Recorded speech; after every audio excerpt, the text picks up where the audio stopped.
في شوية أشخاص كده بتلاقيهم شجعان وبيعملوا حاجات تحس إنها مش حقيقية، لأن الحقيقة عندك إن الشخص طبيعي يخاف على حياته، ولكن بتشوف ناس حرفيا بتحاول تنهي حياتها بإيديها. ومش بس كده، ده كمان بيصوروها وبيعرضوا نفسهم لخطر أكبر.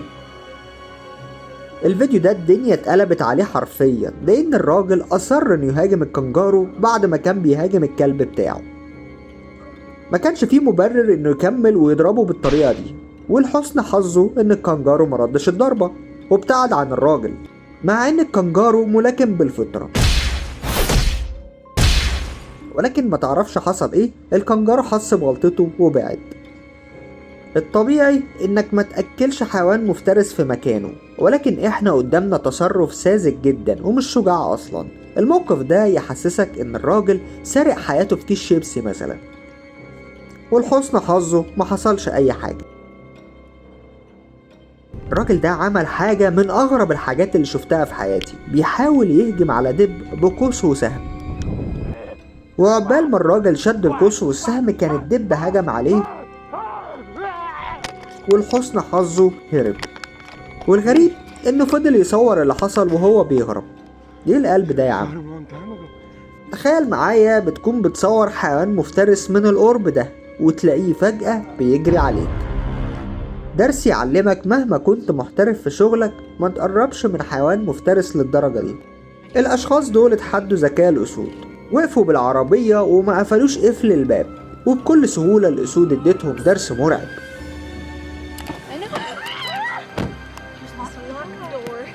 متهيألي الناس دي هتراجع نفسها المرة الجاية قبل ما يزوروا الأسود وهيجوا بدبابة. شخص تاني فضل فاتح ازاز العربية، وزئير واحد من الأسد خلاه رجع في كلامه بسرعة وقفل الازاز.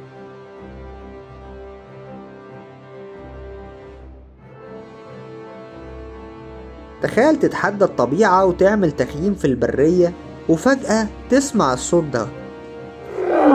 للأسف احنا ما نعرفش حصل لهم ايه في النهاية، فبنتمنى الفيديو ده يوصل لهم ويطمنونا عليهم. مستغرب جدا من ثقة الراجل دوت، واقف قدام الأسود ومتأكد إن مفيش أسد هينزل له المية.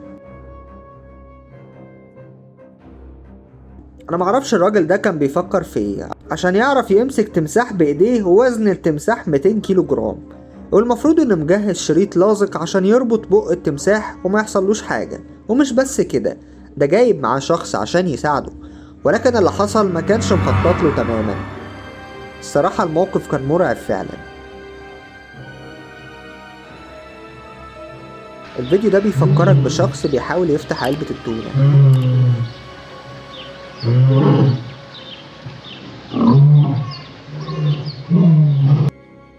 وانت قدام تمساح بترميله الأكل فاكر ان التمساح هيجري ورا الأكل بسذاجة الكلاب، ولكن في الحقيقة التمساح مهتم أكتر بلحمك انت.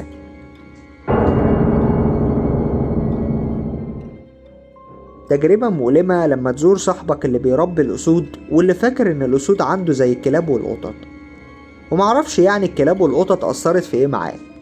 السؤال هنا ليكم، لو ده نوع من الهزار بينهم، أمال لو كان بيكرهوا بعض كان عملوا إيه؟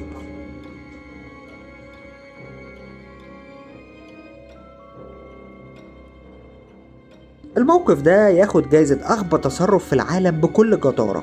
الاتنين دول لبسوا لبس حمار وحشي عشان يكونوا وسط الأسود ويعرفوا يصوروهم، ولكن الأسود حبت ترحب بيهم زي الحمير الوحشية، وبشكل طبيعي أكلوا الحمير الوحشية.